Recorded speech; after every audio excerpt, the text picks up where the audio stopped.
Hello, Auntie Sefi. Hello, Felicia. It's nice I'm to see so you. happy. We haven't met in person, have we? We have not. So it's really nice that we have been able to speak and you've just been so supportive, so inspirational. You've given me so much advice, since I started writing, and I'm so grateful. So I'm, always very happy to be in conversation with you. I do think you're exaggerating my role in your, but that's okay. It's all right. I'll take it. Um, it's noon my time in Mississippi and 9 p.m. your time. Wow. Bye. Yes. So very late my time. Was it too late for you?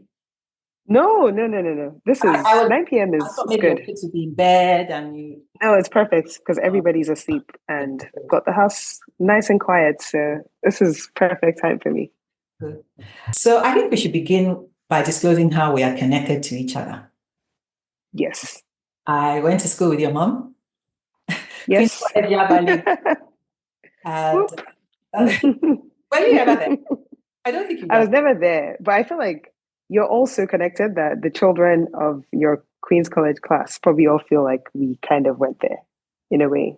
Like Yeah. I've been to so many reunions over the years and so Ah, many I see. parties, and like growing up in Lagos, my mom would always take me along to all the old QC girl gatherings. So You were at Queen's College Yaba Secondary School, boarding school. I don't think she was a boarder.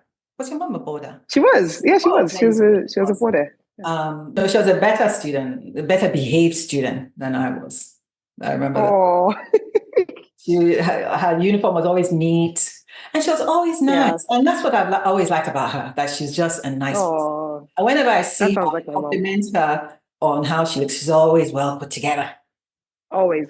And you probably inherited that. Well, when people tell me that they think I like clothes, I'm like, you haven't met my mom. Like, this is nothing compared to what my mom is like. Well, my husband says he knew your father as well when he was a child, which was My a dad surprise said to this me. recently. Yeah, my Yeah. dad mentioned this recently as There well. you go. Such a small world. He was a little older, was his elder brother's age. Mhm. But anyway, so that's how we know each other. Uh, Yes, and why you're calling me auntie. exactly. Even though Yeah. it's impossible for me not to do that. I will try, but it's very hard, Yeah. very, very hard. I would do that as well. And I am traditional in that because I was raised that way, you know. And I think it's a good aspect of our culture, of Yoruba culture, that I enjoy, and I appreciate that not everyone has the same culture. My But, my mouth cannot say your name. So yeah. uh-uh, there you go. You know, it's an interesting conversation we can get into. It's like why It God is. spelled with capitals, with a capital. Mm, that's an interesting one, especially as a writer. Because sometimes you're referring to God, and because I'm Christian, so I'm writing God with capital G. But I'm like, people who aren't Christian will be like, why is God when I talk about the Christian God? When I write God with the capital G, and then I'm referring to like gods in the traditional religion sense, and I'm writing small g. People will be like, but why are you doing that? That's Shouldn't you? political as well. Yeah, it's quite It's also political, about but it's colonialism and being a colonized country. There's I so think much, so. so much. There's so much. It's funny you mentioned colonization and colonialism because that's something I wanted us to talk about today. Because I think it's something that really feeds through both of our writings, like how colonialism, military role, democracy, and globalization really impacts our writing. Especially as writers, now in the diaspora, I really don't like that word, but I guess I'm still looking for something to replace it with. But as writers in the diaspora, Mm. I think Oh, that, diaspora is the word you don't like. yes, Yeah, yes, I don't, that word, I don't know. use it anyway. I use it anyways because I don't Like have a substitute. problematic. There's so many words like that I'm embarrassed to use, like problematic, Yes, um, I don't mind problematic too much, uh, actually, but diaspora, I'm like, I don't know. transparent. The new But I feel ones like every most, yeah, the new ones every day. I can't keep up. English is hard. That's what I tell people. swear to God. Um, The only language but I feel like, I still cannot. Anyway. oh my gosh, me too. Same issue. But I was thinking, or something I wanted to talk about in this conversation about how the colonialism is really one of the forces that I think is impossible to separate from Nigerian writing. Like Mhm. it's, it's a force that has really shaped the country that we're from and the stories that we tell. Mhm. And I always tell people that in The Power Wife, colonialism often sits in the background, but what is very much at the forefront of the story is the lingering effects it has on family life, gender roles, and education. It's something that I think is so inevitable in everything we write. And then even when they're not the main subject. So I wanted to ask you, given that you've been in this game for a very long time and had many years of writing about the forces that impact Nigeria, how do you approach them in your fiction? Do you tackle them head on, or do you kind of let them emerge through characters and and the story itself? Well, it depends on the form you're writing, but we'll stick to novels since we're talking about ours. I'll show them. Mm. I got them out today. And here's your Power Oh, Up. yeah. And Sefi here's Atta. my debut novel, Everything Good Will Come. These are our debut novels, obviously. Yeah. Wow. I haven't seen this cover of Everything Good Will Come. And what are the chances that they're both wearing gillies and they look so similar? I haven't Yeah. seen that cover. That's my The Nigerian cover, edition. oh, I haven't seen that cover. The cover I've seen, I wish I could share my screen. No, It's yeah, the I won't be able to share skyline my of screen. Lagos. If that's Yes, exactly. Oh, yeah, because I mean, uh-oh.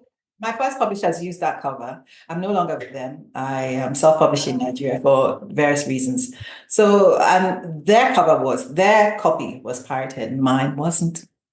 So, because Oh. I have more control over Mm. my distributors and Pirate. regardless, you talked about colonialism and how it depends what you're writing.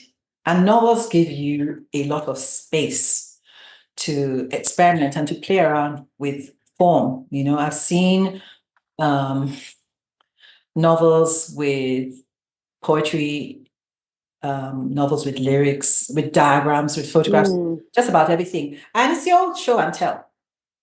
You Mm. can create characters who, through their conflicts, um, um, demonstrate whatever themes or whatever concerns that you have, whether it's colonialism or globalization or the cycle of military regimes and brief Mm. civilian administrations, the political history of Nigeria, basically. Mm. That includes the Civil War.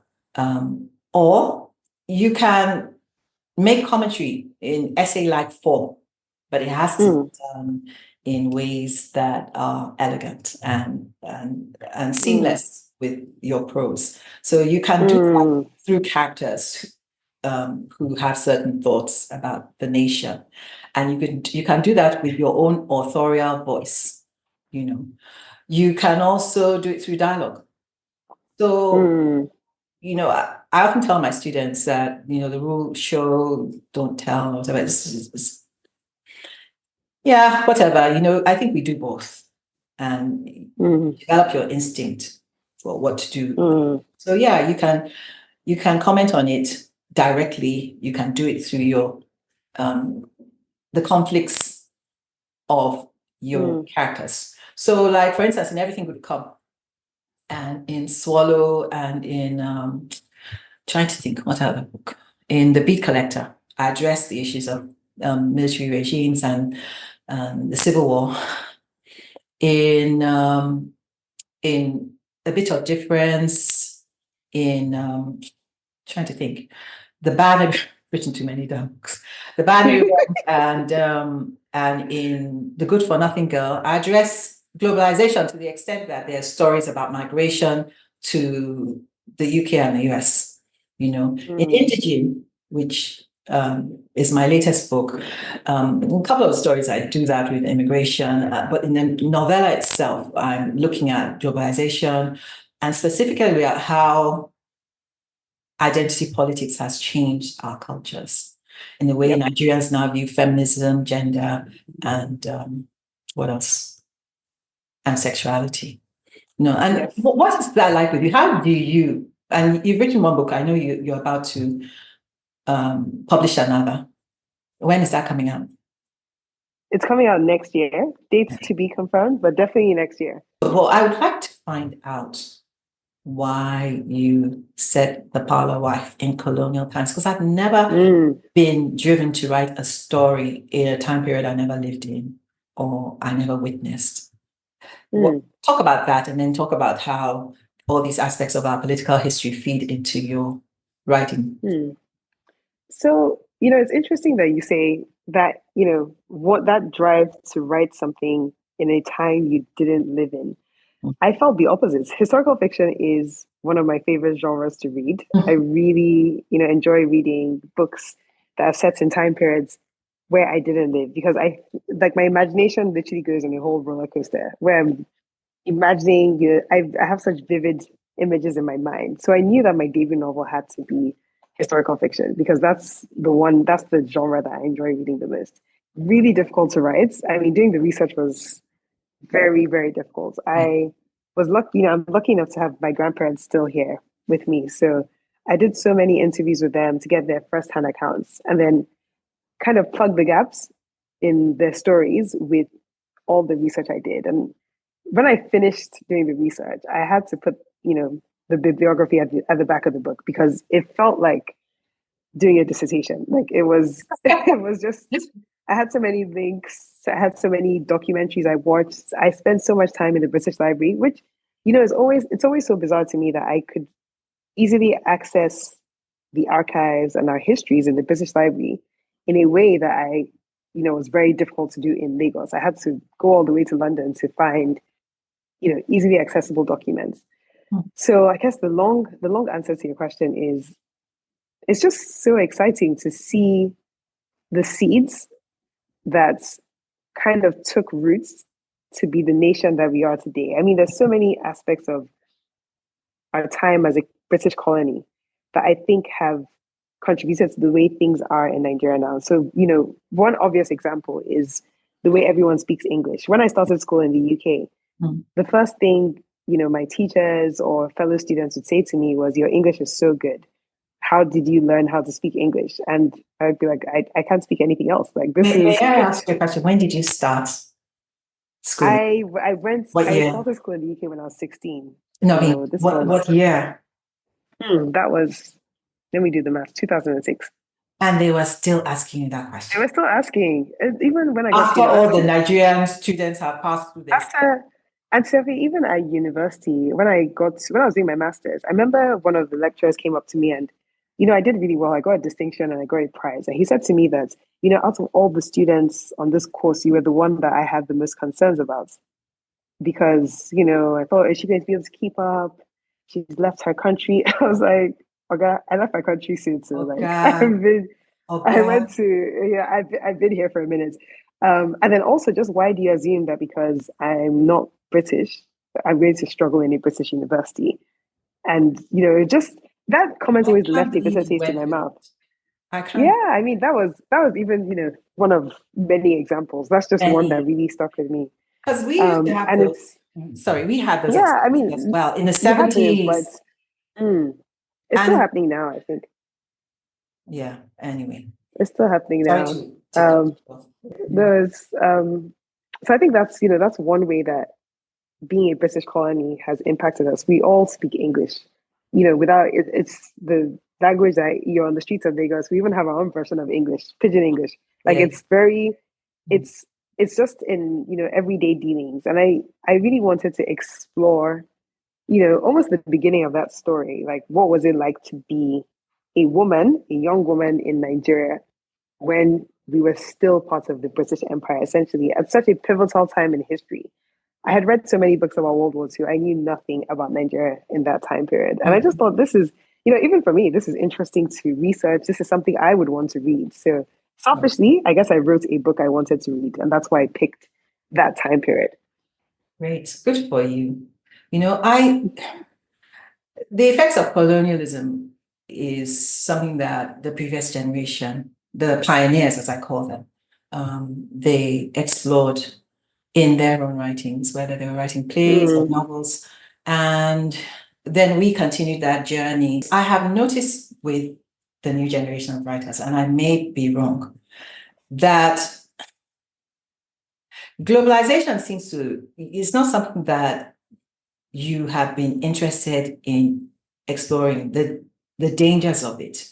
It's something that I address in Indigene. So you are very good with using the technologies of globalization, the tools of it, getting on the internet and finding an agent. You're good at using them to get ahead in publishing, right? And the culture of it as well, in terms of identity politics. So you address issues of race, of gender, sexuality, and feminism. But I don't see much happening in terms of addressing the difficulties of globalization. For instance, the need to succeed globally is fairly new to Nigerians. You have more avenues, you have the ability and the pressure to succeed, whether it's going viral on the internet and staying relevant or whatever it is. I haven't seen much literature that addresses that. I haven't seen much literature that addresses the fact that identity politics is now very divisive in our own community. So I'd like to see, am I right in thinking that we kind of carried on from the previous generation? We used our own stories about military regimes and corrupt civilian governments. You've carried on with that. But somehow or the other, globalization gets left out. No one's challenging it. And it has its own issues. Am I right? It does. No, it does. It does. There's one book that comes to mind that I read recently. It's fairly new. I don't know if you've heard of it. It's called Allow Me to Introduce Myself by an author called Onyi Wapinelli. And it kind of touches on this issue of, social media. The protagonist is a child. Well, she's an adult in the book, but she was a child star where her stepmom was an influencer on social media and kind of used her to kind of be, grow her page and grow her following. And it really talked about the impact of that on her as an adult. It's a great book. It's really good. It came out last year. Really? Yeah, it came out last year. So but I think, I think to your wider point, though, I think there needs to be more literature on that because, there might be more, but that is the only one, at least in African literature that I know of, that kind of tackles that effect of globalization, almost now and also just kind of reflecting on what it could look like. I mean, the pressure is real. Like, people in social media influencers talk about how they get panic attacks, just, worrying about if their content is going to go viral. 10 years ago, this job did not exist, right? Being a content creator was not a job 10 years ago. And now it is a job. You can make a very good living off being a social media influencer. And, that is not just in the West, that's also in Nigeria. But like everything else, how does our Nigerian nuance affect that, that whole process? Something that comes to mind is things like internet access is not as strong. It is. I mean, it's not available to. It's just available to a few number of people. It's not. So even just something as little as you have to pay for so much data if you want to be a social media influencer in Nigeria versus somewhere else where data might be more accessible and cheaper. And how interesting that could look for a character in a book and what that struggle could look like in a way that is quite unique to the Nigerian experience. Yeah, but it goes beyond social media, though. I mean, there you are in Dubai. You are there because your husband got a job there. There's so many stories that I think are missing, and it'd be nice to see a new generation of Nigerians tackle that. So, but regarding connections between writers across generations and across borders, is that important to you? I think it's important. I mean, the obvious one now is our connection. Like we said at the beginning of the conversation, we've never met in person, but you have been instrumental in my writing career, even though you very humbly said you don't think so. But, the messages you send have been so inspirational. And even just growing up and reading your books, even before we ever spoke on the phone, growing up and reading your books, I remember reading Everything Good Will Come and thinking, wow, this is someone who's a Nigerian woman who has written a book. that people are reading everywhere. I can read this, Swallow was on Netflix, as it got adapted on Netflix. And I think it's just been very inspirational to see a generation of Nigerian writers Mm. not just succeed in Nigeria, but also globally. That has been very inspirational. And I think it's Right. important to, we don't, it's something that I know I don't take for granted, and many people in my generation don't take for granted. The benefits of hearing from someone who's kind of walked that path before you Right. and has advice that you could never, I could spend the next 2 days on the internet doing research about how to successfully write. So how to be an author successfully. But in 1 hour, in a 1 hour conversation with you, I could get tips that I would never find on the internet with the Right. with the lens of being a Nigerian writer that is trying to contribute to literature in Nigeria. So Yeah. I think the connections are very important. For me, I would say it's essential to have those connections, vital even. I I see other Nigerian and African writers as my colleagues, and from the beginning of my writing life, I've reached out to them for blurbs, as we call them, short reviews on books.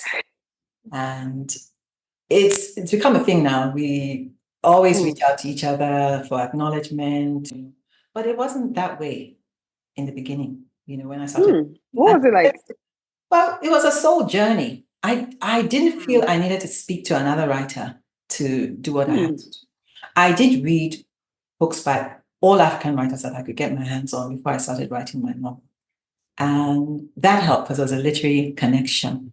And yes, it was easier to get them here in America than it was to get them in Nigeria. It's another thing. Before Amazon. Story for another day.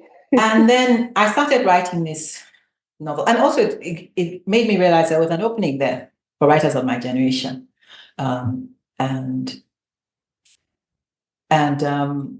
So I started off by connecting with other writers through their works.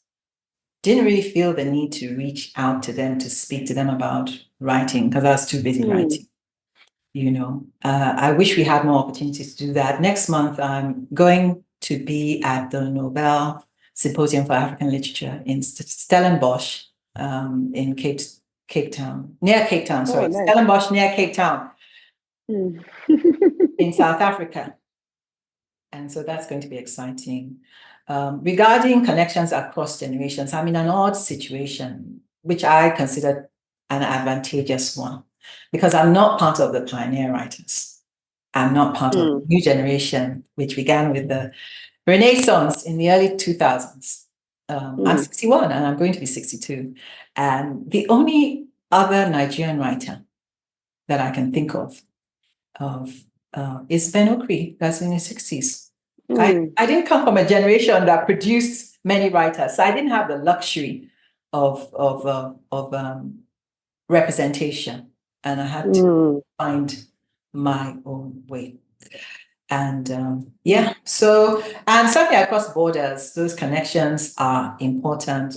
Whenever I have an opportunity to travel to another country for a literary festival, I make sure I speak to writers who are from that country to find out what drives their storytelling, and also to find out who they're reading, what books they're reading, and who they admire, which sometimes isn't the same as international writers who are presented to us in literary capitals like London and New York and Paris. It's hardly ever the same. From the festivals I've been to, last month I was at Open Book Festival in Cape Town, and I met some amazing writers that if you walk into Waterstones in the UK, for example, you won't see their books there.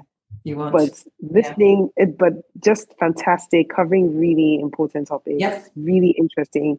Yeah. And I think that's what I've enjoyed the most about going to these festivals across borders is, building that network of writers who are just doing amazing things, who I wouldn't have the opportunity to meet if I wasn't going to those festivals. It's good to have an opportunity. I like to be solo most of the time, though, and if I'm working on something, it's hard to be interrupted, to have to go and do something, but as I said, certain writers are selected in these capitals in the West, and for whatever reasons the publishers have. And if you look at their bios, for the most part, they're well educated, they speak English or they speak French or whatever the main language is, and they have a story to tell that's easily categorized and sold. And the ones from England and New York, they're usually Oxbridge students, graduates or Ivy League graduates, and they're all telling the same middle class story. It doesn't matter what country they come from, what language they're speaking, what food they eat, what spices they include in their prose.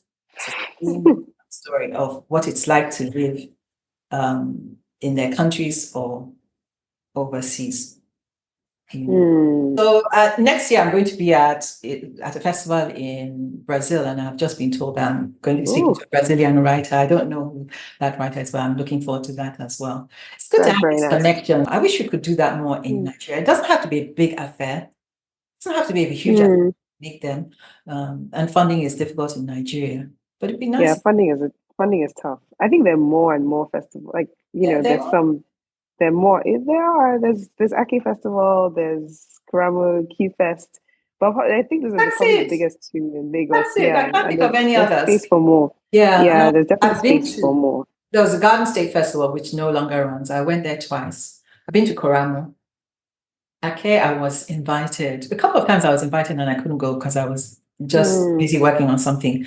And then when I finally had the chance, because I was going to be in Lagos at the time, and I told Lola, I said, don't bother flying me, putting me up. I'm going to be in Lagos anyway, and I'll come. And that year, unbeknownst to me, she invited the vice president, Oshibaju. And I couldn't get from Ikoyi to the mainland. So I missed my event. So yeah, it was terrible. Oh, wow. I was at home. I was going to be home anyway. So I said, yeah, I'd like to be there. Yeah. It's something I just picked up on. I just picked up on the fact that you said I was going to be home. And I think for many of us writers who don't live at home right now, Nigeria will always be the home away from home. We always feel like, that is our primary home. So I wanted to talk a bit about what writing overseas has felt like for you. There's something I'm doing very recently, but you've been doing it for a number of years in, different places. And I wanted to ask you how you think that affects your writing. So affects the word I'm looking for. Influences your writing. How does that distance influence your writing? Right. To be honest with you, it's hard to tell because I've not had much experience writing in Nigeria or even in London where I lived for a while. I've done some writing there, but usually it's revision when I'm able to do a lot more than just be immersed in my characters. Most of my writing I've done here is very convenient. It's like being in a writer's retreat here in Meridian. And you don't have to drive far to get paper, to get ink. I don't know. I would like to think that having a spatial distance, gives me clarity. But you just do what you have to do to get a novel in shape. People are in exile, you rely on memory, you do some research, as you did, for a time you didn't even live through, and you get it done. Yeah. That's what I think. What you mean. Yeah. I agree. I think in a way you just kind of get on with it. I think if you are a writer, you will write wherever you are. Like it's almost a hunger that you have to fill. You will just get on with it. You will still write the stories you want to write. But I also think, having that, I guess distance sometimes makes some of my memories or experiences a bit sharper. It's almost like I think the nostalgia kind of sharpens the memories in a way. When I'm thinking, I'm writing a very messy first draft for book 3 right now. And some of the memories I have, I'm holding on to them because I'm like, oh, I remember, what it was like to be, maybe in a bar listening to this song at that time. And maybe because I'm missing home, maybe that's why the memory is so, sharp in my mind. But again, I'm very new to this writing overseas thing. And well, when you've done it long enough, you have something to compare to because you wrote your first book in Lagos. In Nigeria, yes. So how come you're there in Dubai? How did that come? And what has the adjustment been like? the adjustment has been tough. So I guess the answer to your first question is I came because now I write full time, so it's Mhm. well easier to do that from anywhere in the world. So I work remotely, but my husband doesn't work. He doesn't write, and he works full time in a Mm. company, and they've moved him to Dubai. And we thought, I'm working remotely right now, so why not? So that's how I came to be here. The adjustment process is still ongoing. Mm. It's Dubai is nice. It's a nice country, and I won't sit here and pretend that Nigeria is perfect, right? It's not an easy place to live, especially if you didn't grow up there. But there were just so many things I took for granted, like, I was so involved in my church, which cannot be transported here, sadly. So I'm so close to my parents. I was Mm. always in their house. I would Mm. spend at least one day a week just, sitting in my parents' living room, talking to them. I'd have breakfast, lunch, and dinner with them that day. It's My beautiful. parents, my children spend so much time with their grandparents. And yeah, I miss my friends. I miss the community. I think I'm trying to build a community here now, and I met some lovely people here, and it's really nice. But at the same time, it's just I miss I miss home. That feeling of Yeah, just being at home with yeah. your people, your community that you've had, right from when you were a child. So I know I will adjust because, like everything else in life, it gets easier with time. But it's definitely been an adjustment period, like a lot more than I thought I would feel And your initially. husband, how does he feel? I think similar. Mhm. He's also left a community behind, or our community behind. He's adjusting as well, Yeah. and I think he also has the pressure. That's the story of globalization right there. I know that Yeah. is the story of globalization that we don't talk about often. Japa is such a thing in Nigeria now. Mhm. Everybody's trying to leave, but we don't talk about the potential loneliness that comes with. I've been lucky enough to move with my family, so I have my husband here, I've got my children here, but you have multiple single young people moving out of Nigeria every day, And starting new dating, lives. dating, Yeah, what it must be yeah, like, that I've heard that's really hard. especially in different cultures where there's certain things Yes, you can't do. It must be difficult. yeah, And the fact that we're all Nigerians doesn't mean we're all the same type of Nigerians. we're not the same type of Nigerians, and that's not to say that it's impossible to date someone that's not the same culture as you, but it is something that's harder to do when you're somewhere that you are still learning, the customs and what's Yeah. expected and not expected, what's allowed and not allowed. And I do think it's something that we gloss over when we talk about immigration Immigration, yeah. because it's such a big thing. It's such Yeah. a big thing now in that context of globalization for Nigerians Yeah. today. Yeah. Well, I Yeah. come from the generation that started the en masse migration.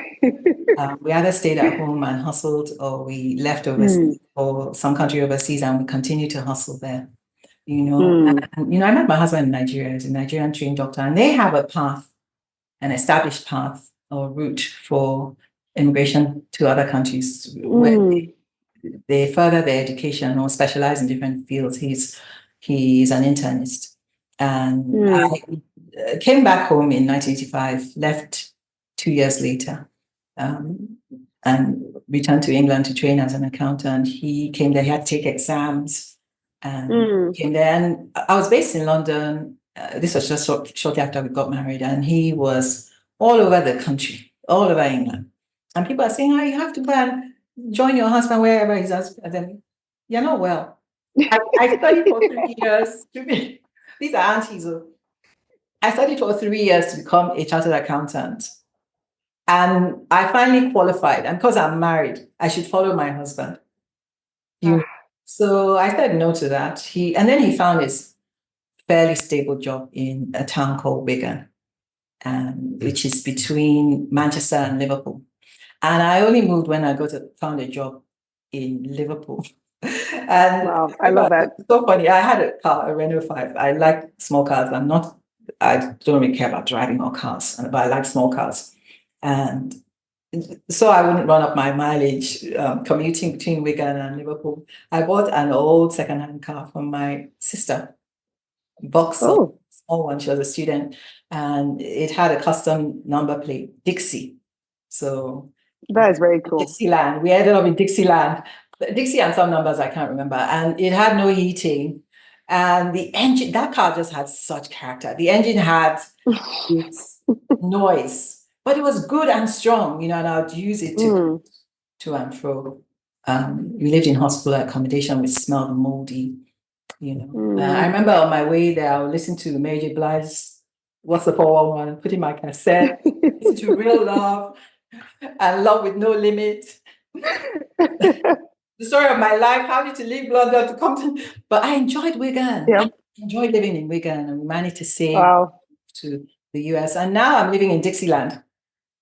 Wow. Oh. So strange having with the car like that. And I'm in Trump's America, in a MAGA state, probably in a MAGA neighborhood.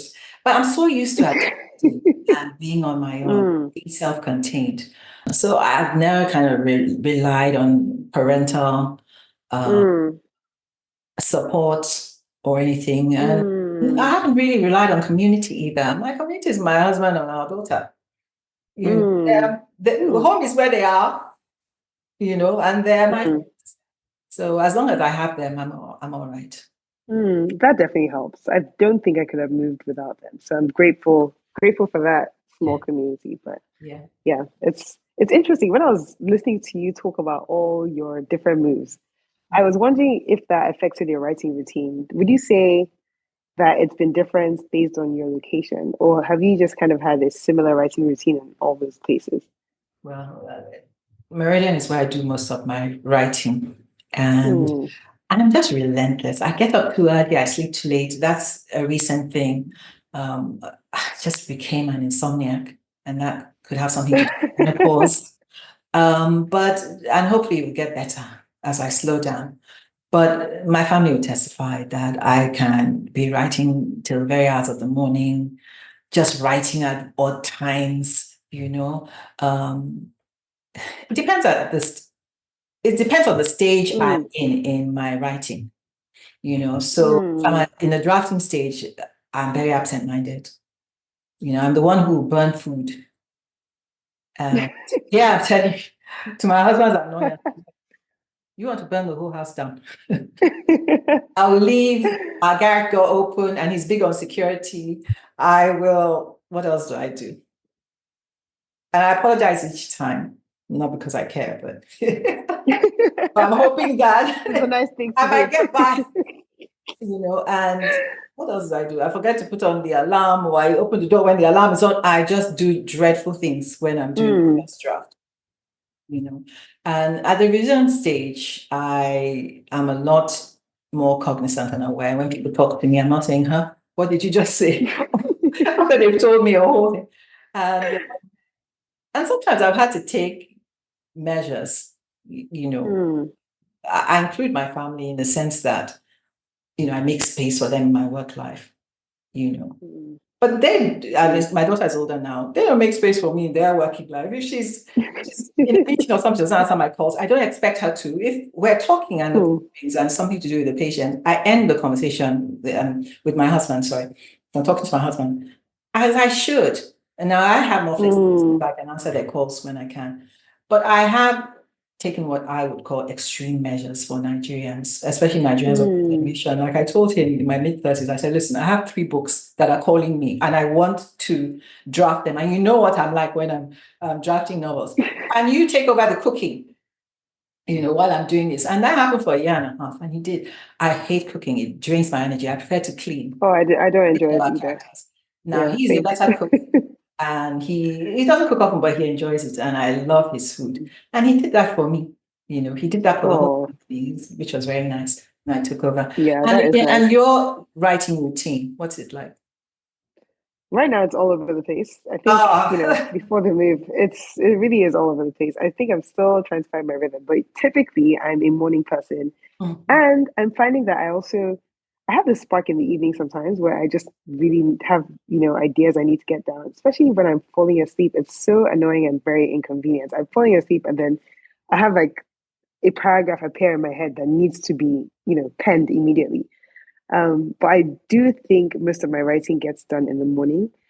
My children are still quite young, so when they're not awake, they are they're 9, well, about to be 9 and 7. So But at that age, Yeah, they're independent to some degree. It's they're not, more independent, but they still need me. yeah, If that support, makes sense. even when they're teenagers, Yeah, And yeah, but they're one of the still. reasons, sorry, go ahead. You were going to say, No, it's no. What I was going to say is that when I wrote the Power Wife, they were younger. mhm. So, How old I were they started then? writing it. I started writing it in 2019, and my son was 1, and my daughter Wow, was that's a lot. 3. That's a Yeah. lot. So then, it was, they've both been quite good sleepers. So at least I knew that when they slept, they were asleep. And I think that's where I got the discipline to just be like, if I don't wake up at 4 a.m., I'm not going to be able to write this book. So with the Power Wife, those were my hours. It was 4 a.m. to 6 a.m. And I knew Mm. that those 2 hours, and I was still working full time then as well. Mhm. So I knew that those 2 hours would be, right?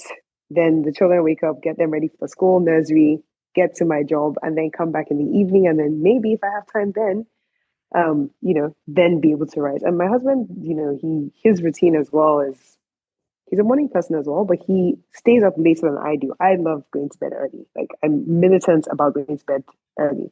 Yeah. So he will, sometimes be up late. But I found that, more and more I'm staying up later. So maybe it's changing. I think what I always tell people when they ask if they need to have a strict routine with writing is I think you just need to be flexible. Like we're not the same people for the rest of our lives. And I think having the open mind to see when maybe your old routine isn't working anymore and tweaking that is so important to just making sure that you actually write something, right? So that's the most important thing. Write. Just keep doing the writing. And I'm Yeah, trying, I guess, yeah, I'm still trying to find my new routine. I right. still like the mornings, but I don't think the mornings like me as much anymore. Hmm. Hmm. You know, I can't say I've ever had a schedule or anything. I just keep going. I just keep going. I felt that if I have to be here in Mississippi, I'm going to get as much work done as possible. Now, when my daughter was younger, I made sure I did all the right things. I read to her every night, Winnie the Pooh and just, Dr. Soy's books, The Cat in the Hat, and I dramatized Mm, all the characters running around her room. And she loved that. She laughed. This was when she was about 3 years old, when I started writing full time. People expected me to have another child. I was like, oh, you must have another child. And everybody has to be honest with themselves. And I saw what mothers who have more than one child had to do. And I knew that I would probably not be able to do it. Apart from which, I had something mm, called hyperemesis gravidarum mm, during my pregnancy where I was just yeah. vomiting over for 5 months, Mm, oh gosh. and I thought, I don't think I can go through this again and look after her. So, Yeah. and luckily we're on the same page Mm, with that as well, because my husband, mm. it's not, our daughter is the love of our lives, but it's not as though he wants more children, or he wanted more children. And in his family, they all have one child, so it was all right. Mm. Completely Oh, ignored the the nonsense about have another child. And when she was very young, I was doing my MFA in creative writing. I would write her letters every day. wow. But when I was away, I created imaginary characters to keep her busy. That was something else I did. Oh, that's I'd nice. make characters out of a towel. She had a character called Towel who would just wrap her, after her bath. And Towel was I very. love that. Towel would give her hugs. When I put the towel. Oh, I love that. And then That's I nice. had a character called Toes, which was my left or right toe, depending. And Toes was always on her side, regardless of what. And Toes hated me. If I was too tired to do something because I was writing or something, Toes would be like, get to it, mom, pay her attention. And so we had these games that we played, and it Mm. was good for her because she always felt she had imaginary characters around her. Oh, that's nice. And it also helped with my writing, I have to say, because if I got the voice wrong, she just looked at me sideways. That's not To's voice. That's not Mommy's voice. So I found ways to incorporate her when I was younger. Now, as I said, she's not centering me in her work. So I'm not doing the same. Now you got all the time. Yeah. I do have a uniform because I have one. I live in black sweats, black t-shirt, Mm. Okay. sweatpants, 6 of them I have.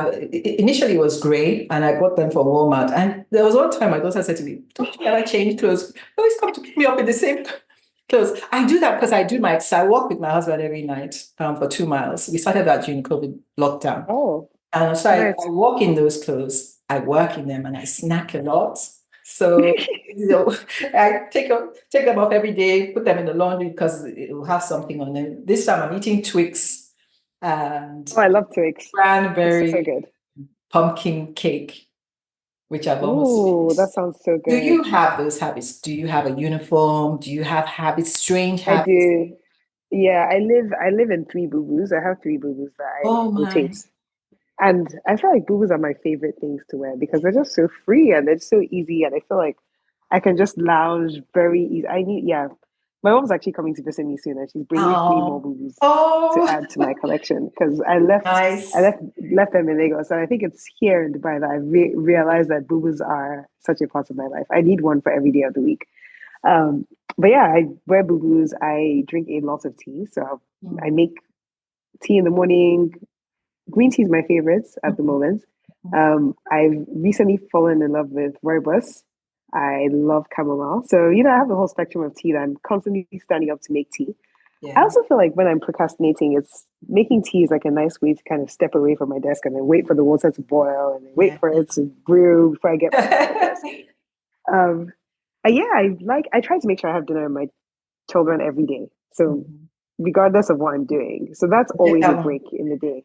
Forget that Sorry? one. I never did. I never did. I'm sitting at my dining table now. It's a dining room. We use it twice a year.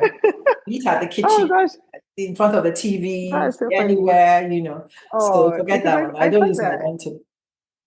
I find that it's like at least for us, it's the time when I can really ask them like, how was school today? What happened? And they're so used to it now. Like they're almost waiting for dinner to come so they can Oh, kind of nice. just like offload everything. Like this happened to me in school today. Oh, this happened. This was funny. This made me sad. This is, and I've come to look forward to that as well. So it's almost like when I'm writing, I know, with all the procrastinating, making tea, reading, because I read books a lot as well to procrastinate. I Mhm, know that come 5:30, because we have dinner quite early, come 5:30, I have to be at the table, mhm, ready to eat dinner with my family because that's probably the only thing that's static in my routine, my mhm. whole day's Good. routine. Good. That's nice. That's nice. Why Yeah, do you it is procrastinate nice. so much? Why do you procrastinate? I procrastinate a lot. Why? I think it's part of my process. I feel like I need to I'll get to my desk and be like, Mm, okay, I'm writing this chapter today. And my mind does this thing where that's when everything I'm supposed to be doing except writing starts to come up. I'm like, oh, but you need to pay for this thing, that bill. Oh, but you haven't replied to that email. If you don't mm, reply now, it's been 3 days and you need to get back to that person. Or, oh, did you remember to order this thing online? Or, oh, you need to remember to tell your husband that this is this. Or, have you called your mom? Like, my brain will immediately bring up the to do list. And I almost have no peace until I can clear that before I Wow. write. Wow. It's It's the really opposite with strange. And I think me. it's happening It's the where you opposite have to with write me. first before you get to I the to-do procrastinate list. about everything else. Everything else. So I I have the opposite. Right. That's been my life. Writing I have the comes opposite. first. But Every the except thing with my is family. once I get to that point where I've done the procrastination and I'm ready to write, the writing then I could be writing for 3 hours and not even Mhm, notice that I've been there. mhm. Like Well, it's flowing and yeah, it's well, almost I think the procrastination is part of the process. yeah. Again, for now.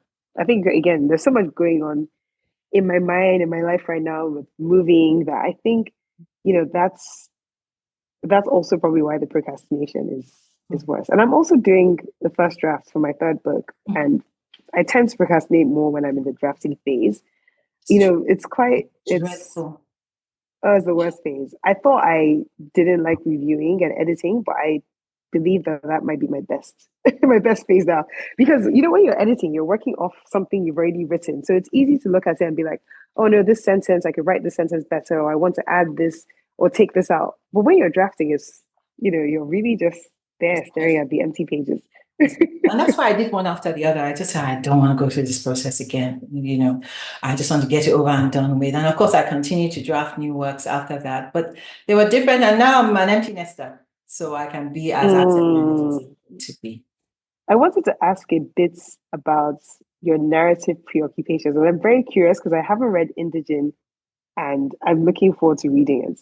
So I wanted to ask, about your narrative preoccupations in your books and what you think Indigen is really, what is it really trying to tackle? If Everything, there is, as usual. okay. Everything and more. Well, I my love life that. preoccupations, you know, I'm concerned about patriarchy. I grew up in Mm, a home where my mother was the head of the family. mm, I didn't really use the word feminism when I was growing up, but I knew that certain things were not right, mm, about the environment and the community in which I grew up. I found it patriarchal, as I said, and the men to be sexist.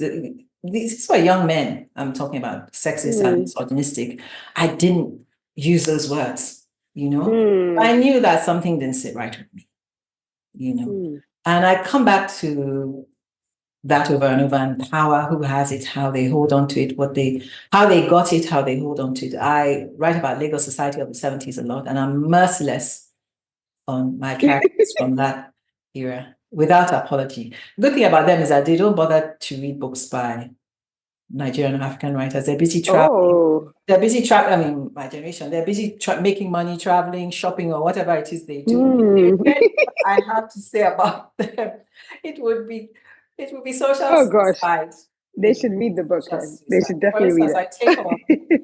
in editing, I take on privileged Nigerian women who are involved in, who claim to be activists or advocates Mm. for women's rights. Oof.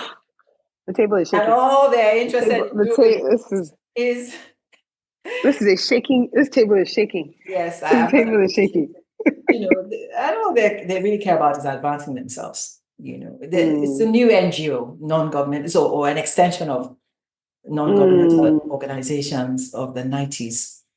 And I just Mm. have an issue with how it's going on right now in Nigeria. Mm. It's so capitalistic. It's all It about, is very, yeah, I don't really care to hear about it's representation, because if mm. those women in government get their positions the way the men did, Mm. with all the shenanigans and political moves that the men made, they don't represent me. Mm. If they are Mm. found to be guilty of anything unethical or corrupt, they don't represent me. I would Mm. like to see people, and I don't care whether they're men or women, who represent me. So whenever I hear those cliches about representation in government, Mm. I'm asking, which women are representing us? Which women, Mm. you know, Mm. you know. And I think that's it. That's it. Like, it's one that you have to be quite bold to write about because it's almost do I want to say it's a sensitive topic? I think anything that kind of touches on any kind, politics and power in Nigeria is always It's a controversial, it's but I think people are yeah. dishonest. I think we all see Mm, the grift. We all see the grift. And yes. we choose not to for whatever reasons. Maybe it's Mm, beneficial to what we're doing. Maybe we are involved in those kind of mm. groups, women's rights groups, and we don't want to admit. And what about you? What are your narrative preoccupations? I think for now, something I'm very interested in is, the perspective of Nigerian women in a way that we have not heard. So I know that was what, the Power Wife, that was the idea behind the Power Wife, women in Nigeria during the Second World War. Mhm. Because when I was doing the research, I was finding a lot more about men that went off to fight for the war, but nothing about the women that stayed behind, or hardly anything about the women that stayed behind. Even just, everyday choices. What do women desire, right? What are they ambitious about? What do they want? And not in that, general way of yes we want to be equal, yes we want to have the same rights as men, but like actually what are our day-to-day desires and how does that inform the choices that we make and the connections that we try to build for ourselves, like what exactly are our desires. And I think that's something that has fed through into my second book. My second book has a whole bunch of characters and it's yeah, it's set in post-COVID Lagos, and it's very it's very different from the Power Life. It's very dramatic. It's a family drama. It's lots of secrets and lies. But at the heart of that is really, what do the women in the story want, and what drove them to make the choices, and to tell the lies and keep the secrets that they have kept throughout the book. And with my third book as well, it's still very early days, but that is what I'm finding is at the heart of the book as well. It's, this woman, my protagonist, who, again, it's still very early days to be talking about this book. That's so far from coming out. Don't. But it's about this woman who, she's her parents' relationship from when she was younger has almost influenced the way, like many of us, right? So our parents, relationship always influences the way we end up as adults, but it has influenced her career choices, and in a way where she is, making choices that she's not even aware are because of those influences of her parents' relationship. Right. And again, these are everyday choices, everyday desires. So that idea of, at the heart of the Nigerian woman I'm writing about, what does she want? Like, what is she doing day to day that informs her overall desires and informs the overall ambition she has for her life? Right.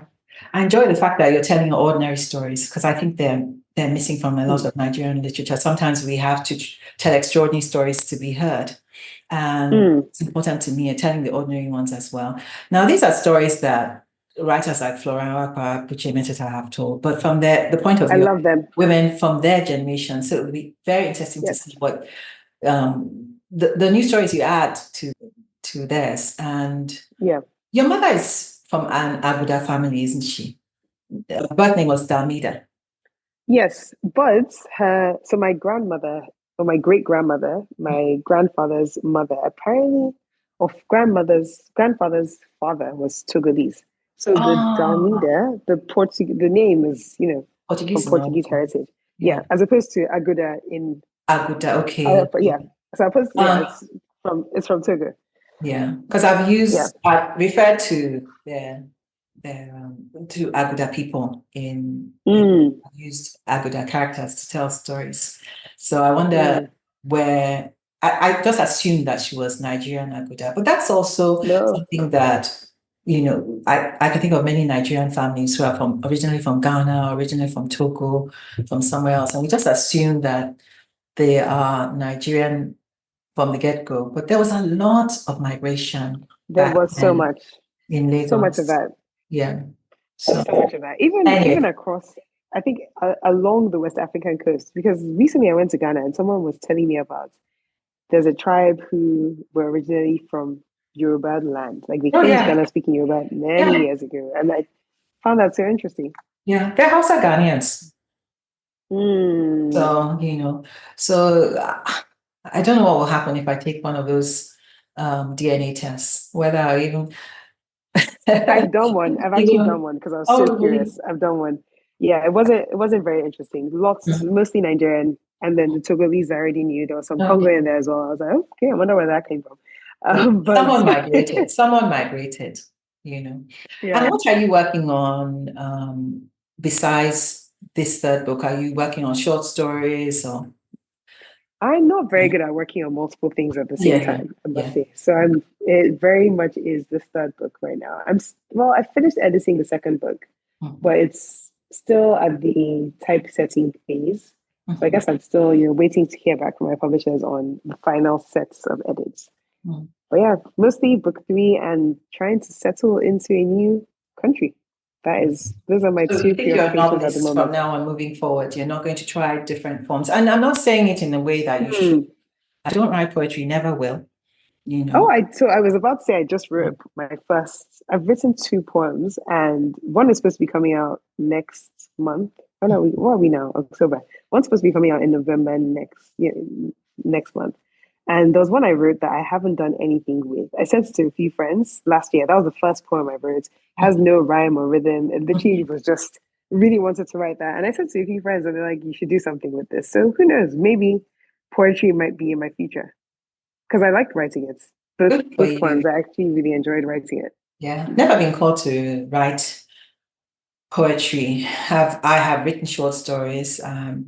any good at them, but I try. And it's the same thing with plays and screenplays. I'm working on my next novel, which is told from the point of view of a 60-something-year-old woman. The story is set in Atlanta, and it's around Nice.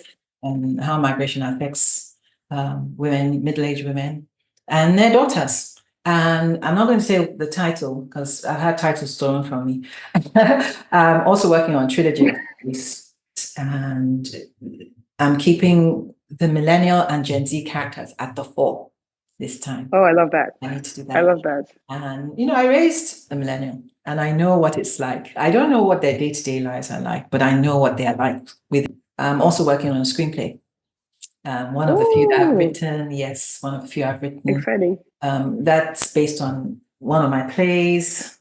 I've been developing it since Netflix came to Nigeria. So that's been a while. And they left now, haven't they? Or something. And I'm at the revision phase of all these projects, which is wonderful. At the same time. It's nice for you to be at the revision stage. It is nice. I like the revision stage. I think that's my favorite stage to be in. Yeah. I think that's my favorite stage. It's just I think that's when my voice, the voice of my characters just really fly because I feel like I know them at that stage. I know them really well. And in tweaking the story, it's an amazing feeling. I just feel so almost powerful. Like it's a very nice feeling to be in that phase. Well, good luck with your writing and keep going. I'm slowing down now, coming to the end of my the intense period of my writing life.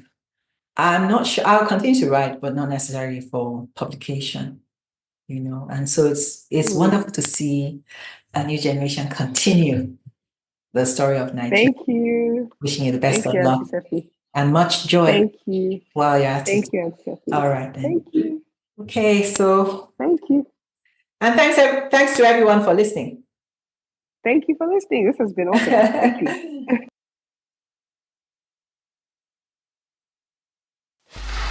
Free audio post-production by alphonic.com.